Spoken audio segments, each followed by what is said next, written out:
আসসালামু আলাইকুম। আমন্ত্রণ জানাচ্ছি জাগো টিভিতে। আপনাদের সাথে আছি আমি মমতাজ শাহিন রুম্পা। শুরুতেই জানিয়ে দিব আপডেটগুলো। গাজায় যুদ্ধের পরও হামাসই ক্ষমতায় থাকবে, ইসরায়েলি বিশ্লেষকের চুলচেরা বিশ্লেষণ।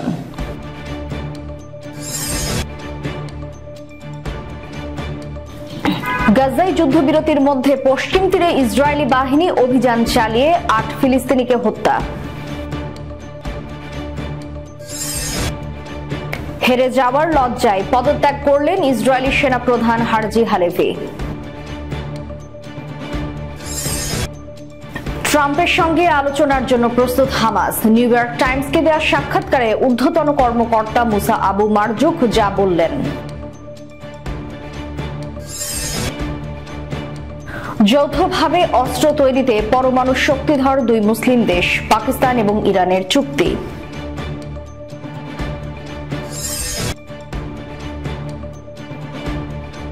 বিদায় নিয়ে স্ত্রী সহ কোথায় গেলেন বাইডেন? পুতিন রাশিয়াকে ধ্বংস করছেন দাবি করে যা বললেন ডোনাল্ড ট্রাম্প। দর্শক শুনছিলেন শিরোনাম, এবারে থাকছে বিস্তারিত সংবাদ। ইসরায়েলের সঙ্গে যুদ্ধবিরতি কার্যকর হওয়ার কয়েক ঘন্টার মধ্যেই গাজায় ব্যাপক সংখ্যক হামাস যোদ্ধার উপস্থিতি লক্ষ্য করা গেছে। ৩ বন্দী নারীকে রেড ক্রসের হাতে স্থানান্তরের সময় এই দৃশ্য ইসরায়েলের জন্য বড় ধাক্কা হিসেবে দেখা হচ্ছে। ১৫ মাস ধরে হামাসের বিরুদ্ধে শক্তিশালী অভিযান চালানোর পরও হামাসের পুনরুত্থান ইসরায়েলের ব্যর্থতার প্রমাণ বলে মনে করছেন বিশ্লেষকরা।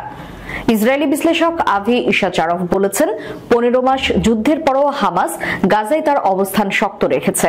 নেতানিয়াহু সরকার হামাসকে উৎখাত করতে ব্যর্থ হয়েছে। হামাস শুধু সামরিকভাবেই টিকে থাকেনি, বরং তাদের শাসন কর্তৃত্ব অক্ষত রয়েছে। নিরাপত্তা কর্মকর্তাদের পূর্ব সতর্কবার্তা উপেক্ষা করে নেতানিয়াহু সরকার হামাসের বিকল্প শাসন ব্যবস্থা নিয়ে কোনো পদক্ষেপ নেয়নি বলেও তিনি দাবি করেন। ইশাচারভ হামাসের পুনরুত্থানকে এই যুদ্ধের সবচেয়ে বড় ব্যর্থতা হিসেবে অভিহিত করেছেন। যুদ্ধ পরবর্তী গাজার জন্য কোনো যথাযথ পরিকল্পনা না নেওয়াকে অপরাধমূলক ও ইচ্ছাকৃত অবহেলা বলে মন্তব্য করেন তিনি।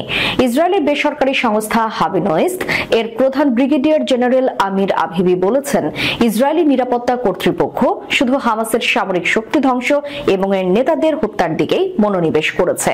হামাসকে একটি শাসক গোষ্ঠী হিসেবে উৎখাতের জন্য কোনো কার্যকর পদক্ষেপ নেওয়া হয়নি। হারেস পত্রিকার সামরিক বিশ্লেষক আমোস হারেরও একই মত পোষণ করে বলেন, গাজা সিটির কেন্দ্রে শত শত সশস্ত্র হামাস কর্মীর উপস্থিতি তাদের শক্তির প্রমাণ। তিনি মনে করেন, নেতানিয়াহুর যুদ্ধবিরতির ঘোষণার কথার কথা মাত্র, বাস্তবে সিদ্ধান্ত নেওয়ার ক্ষমতা এখন ডোনাল্ড ট্রাম্পের হাতে। হারেল বলেন, ইসরায়েল এই যুদ্ধে ব্যর্থ হয়েছে। বন্দীদের ফিরিয়ে আনা এবং হামাসের সামরিক ক্ষমতা ধ্বংস করতে তারা ব্যর্থ হয়েছে।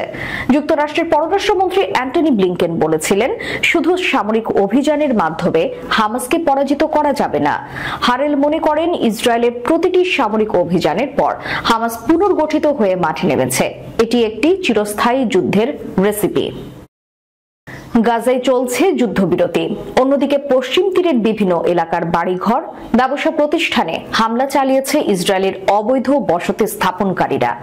গাজার ৯০ ফিলিস্তিনিকে মুক্তি দেওয়ার পরের দিনই পশ্চিম তীরের বিভিন্ন বাড়িতে তল্লাশি চালিয়ে ৬৮ জনকে আটক করেছে ইসরায়েলি সেনারা।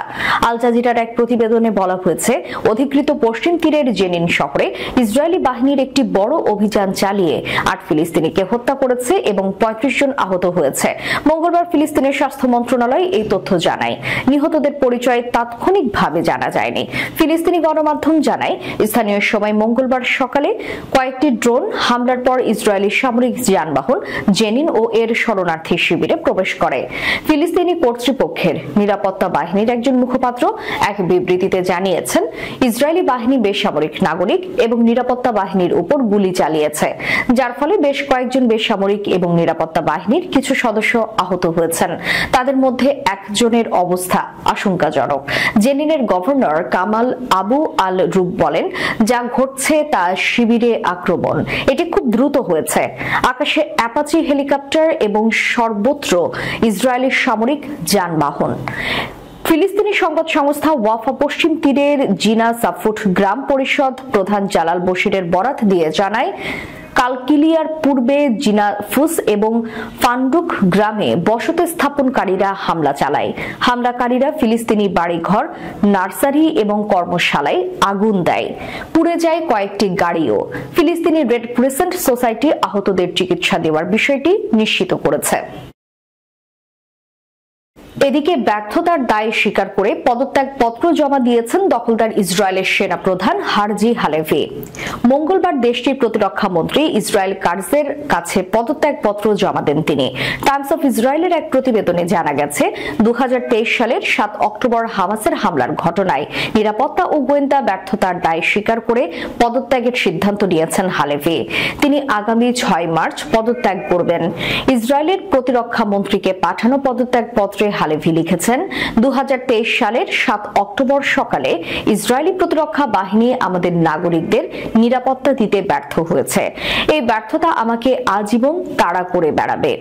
গাজায় গত 15 মাসের ইসরায়েলি আগ্রাসন চলাকালে বেনিয়ামিন নেতানিয়াহু সরকারের কট্টরপন্থী মন্ত্রীরা হালেভির ব্যাপক সমালোচনা করেছেন। তাদের মতে, গাজায় সামরিক অভিযানের ক্ষেত্রে নমনীয় ভূমিকা পালন করেছেন সেনাপ্রধান। যদিও হালেভির বাহিনী এ সময়ে গাজায় গণহত্যা চালিয়েছে বলে অভিযোগ করেছে জাতিসংঘ সহ বিশ্বের সব শীর্ষ মানবাধিকার সংস্থা। প্রেসিডেন্ট ডোনাল্ড ট্রাম্প এবং তার নতুন প্রশাসনের সঙ্গে সংলাপে অংশ নিতে প্রস্তুত ফিলিস্তিনের স্বাধীনতাকামী সংগঠন হামাস। হামাসের ঊর্ধ্বতন কর্মকর্তা মুসা আবু মারজুক এই তথ্য জানায়। নিউ ইয়র্ক টাইমসকে দেয়া এক সাক্ষাৎকারে হামাসের রাজনৈতিক কর্মকর্তা আবু মারজুক বলেন, তাদের দল আমেরিকার সঙ্গে সংলাপে বসবে এবং সবকিছু নিয়ে সমঝোতা করতে প্রস্তুত।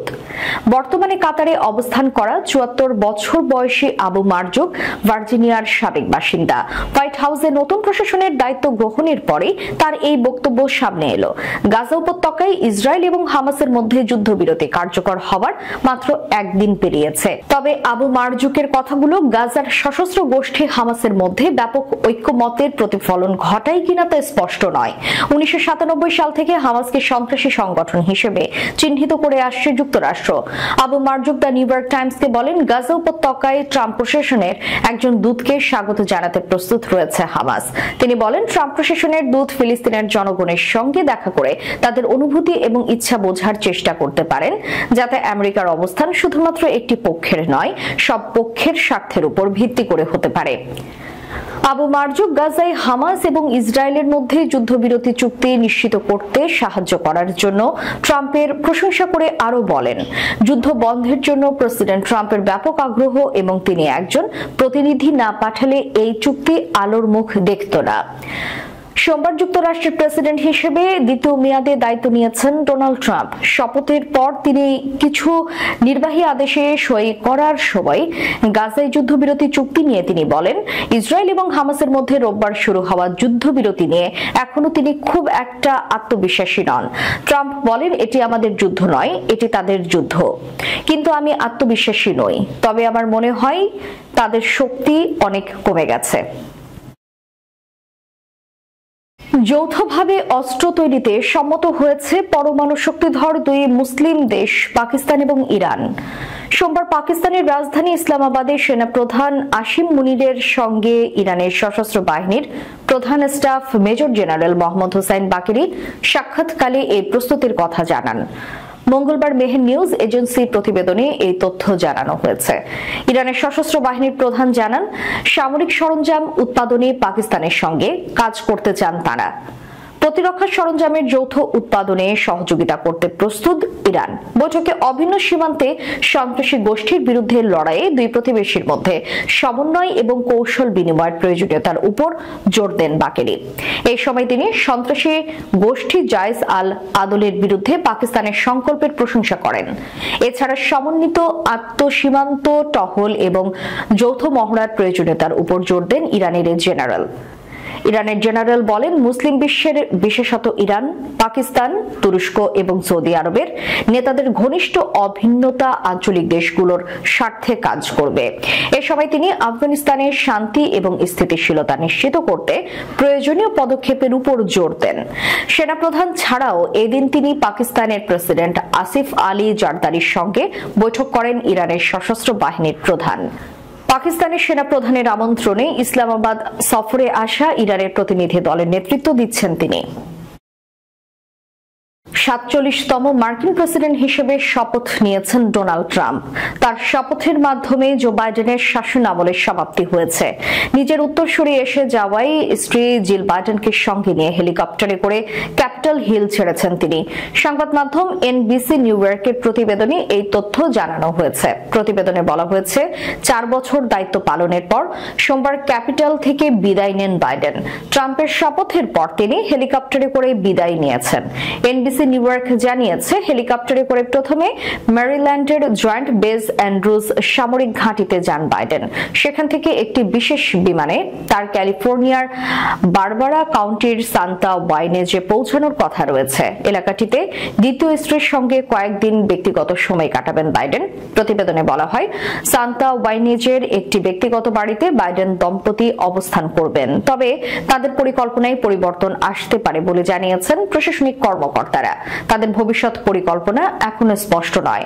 তারা ডেলাওয়ারের রেহোবেথ সৈকত বা উইমিংটনের নিজস্ব বাড়িতে ফিরতে পারেন। যুক্তরাষ্ট্রের প্রেসিডেন্ট ডোনাল্ড ট্রাম্প বলেছেন, ইউক্রেনের সঙ্গে যুদ্ধবন্ধের চুক্তি না করে রুশ প্রেসিডেন্ট ভ্লাদিমির পুতিন রাশিয়াকে ধ্বংস করছেন। ওভাল অফিসে ফিরে সোমবার সাংবাদিকদের ট্রাম্প বলেন, তার উচিত একটি চুক্তি করা। আমি মনে করি চুক্তি না করে তিনি রাশিয়াকে ধ্বংস করছেন। মার্কিন প্রেসিডেন্ট আরো বলেন, আমি মনে করি রাশিয়া বড় সমস্যায় পড়তে চলেছে। এই মন্তব্য ট্রাম্পের জন্য ব্যতিক্রমী, কারণ অতীতে তিনি পুতিনের প্রতি প্রশংসা প্রকাশ করেছেন। এছাড়া ট্রাম্প জানান, তিনি পুতিনের সঙ্গে সাক্ষাতের প্রস্তুতি নিচ্ছেন। তার প্রথম মেয়াদে পুতিনের সঙ্গে অনুষ্ঠিত একটি শীর্ষ সম্মেলন সমালোচিত হয়েছিল, কারণ সেখানে মার্কিন গোয়েন্দা সংস্থার কথার চেয়ে পুতিনের বক্তব্যকে তিনি বেশি গুরুত্ব দিয়েছিলেন। ট্রাম্প বলেন, আমার তার সঙ্গে চমৎকার সম্পর্ক ছিল। আমি আশা করি তিনি একটি চুক্তি করতে চাইবেন। তিনি আরো বলেন, তিনি নিশ্চয়ই খুশি নন, কারণ তিনি ভালো করছেন না। আমি বলতে চাই, তিনি টিকে থাকার চেষ্টা করছেন। তবে বেশিরভাগ মানুষই ভেবেছিল এই যুদ্ধ 1 সপ্তাহেই শেষ হয়ে যাবে, কিন্তু এখন তো 3 বছর হয়ে গেল, তাই নয় কি? ডোনাল্ড ট্রাম্পের মতে রুশ অর্থনীতি, মুদ্রাস্ফীতি সহ নানা সমস্যায় পড়েছে। রাশিয়া 2022 সালের ফেব্রুয়ারিতে ইউক্রেনে আক্রমণ চালানোর মাধ্যমে এই যুদ্ধ শুরু করেছিল। এছাড়া মার্কিন প্রেসিডেন্ট জানান, ইউক্রেনের প্রেসিডেন্ট ভলোদিমির জেলেনস্কি তাকে বলেছেন যুদ্ধ শেষ করতে তিনি একটি শান্তি চুক্তি চান। অতীতে ইউক্রেনীয় নেতার সমালোচনা করা ট্রাম্প বলেন, জেলেনস্কি একটি চুক্তি করতে চান। নিজের নির্বাচনী প্রচারণের সময় ট্রাম্প প্রতিশ্রুতি দিয়েছিলেন তিনি দ্রুত ইউক্রেন যুদ্ধ শেষ করবেন। তার উপদেষ্টারা ইঙ্গিত দিয়েছিলেন, কিয়েভকে কিছু ছাড় দিতে বাধ্য করতে যুক্তরাষ্ট্রের সহায়তা কাজে লাগানোর পরিকল্পনা রয়েছে, সূত্র এএফপি। দর্শক, শেষ করার পূর্বে সংবাদ শিরোনামগুলো জানিয়ে দেব আরো একবার। গাজায় যুদ্ধের পরও হামাসই ক্ষমতায় থাকবে, ইসরায়েলি বিশ্লেষকের চুল চেরা বিশ্লেষণ।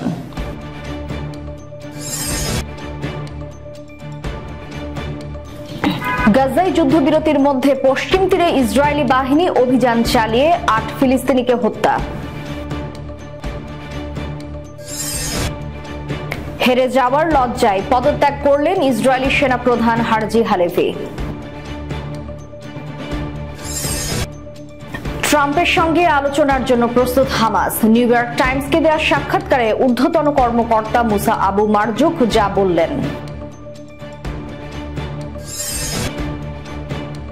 যৌথভাবে অস্ত্র তৈরিতে পরমাণু শক্তিধর 2 মুসলিম দেশ পাকিস্তান এবং ইরানের চুক্তি।